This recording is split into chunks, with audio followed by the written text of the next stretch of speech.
Yurtimiz bo'ylab o'tkazilayotgan Voice Up inklyuziv yoshlar oromgohi haqiqatan ham bugun yoshlarni g'oyalari real loyihalarga aylanayotgan maydonga aylanmoqda. Men o'zimni kiberqalqon loyiham bilan qatnashdim va bunda menga hakimlar hay'ati juda ham a'lo baho qo'yishdi. Men bundan juda ham xursandman. Greenber oromgohida yosh oila sifatida ishtirok etdik. Bu yerda sharoitlar juda ham zo'r, atmosfera esa alohida mavzu. Men o'zim yosh onaman. O'ylardimki, ona bo'lganimdan so'ng men loyihalarda ishtirok eta olmayman va menda imkoniyat yo'q deb aslida xato o'ylagan ekanman. Bizda hammasi zo'r.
Yangi g'oyalarni ilgari surishga, tashabbuslarni ilgari surishga ovozingni ko'tar degan ma'noda shuning uchun. 9-sinfdan beri shkolarga kelmoqdaman.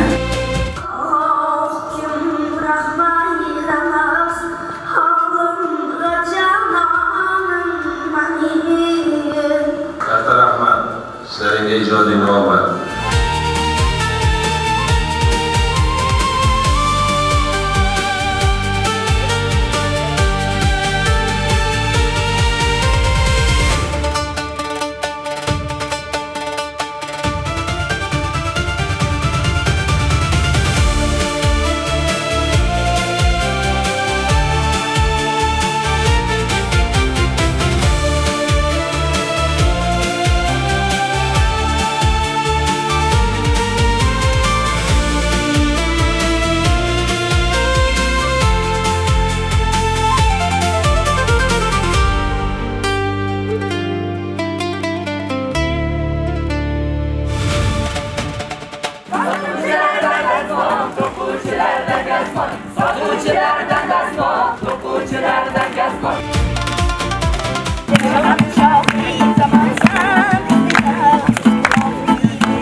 Men to'g'risini aytsam, mana shu oromgohda ishtirok etayotganimdan juda ham xursandman.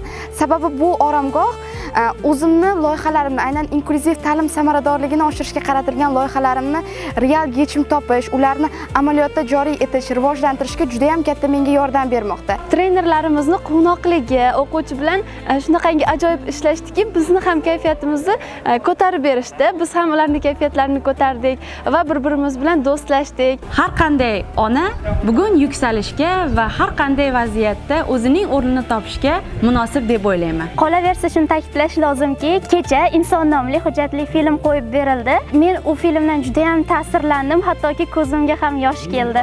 Mana shunaqangi oromgohlar ko'plab yoshlarni nafaqat sog'lom, balki imkoniyati cheklangan yoshlarimizni ham o'z loyihalarini namoyon etishlariga yordamchi sifatida xizmat qildi.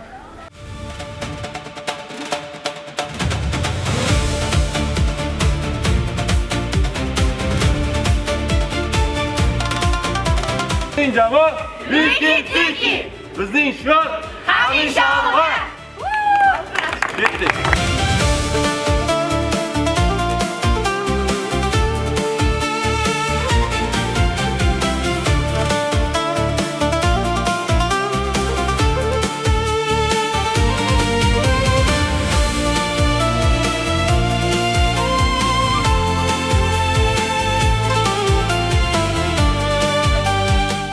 Ta ishtirokchini biz g'olib qilib saralab olamiz.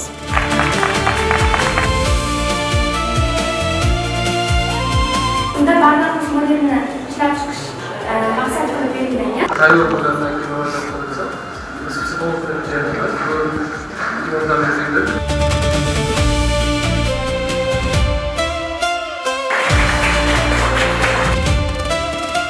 o'zi Maryam qo'ldan kelmagan narsani siz bajaryapsiz.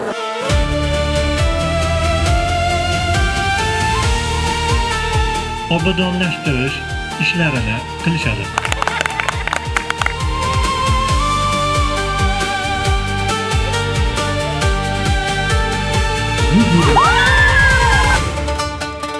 Ko'p loyihalar inklyuzivlikka yo'nalganligi, nogironlarga yo'nalganligi albatta odamni xursand qiladi. Yana bir marotaba barchalarga rahmat.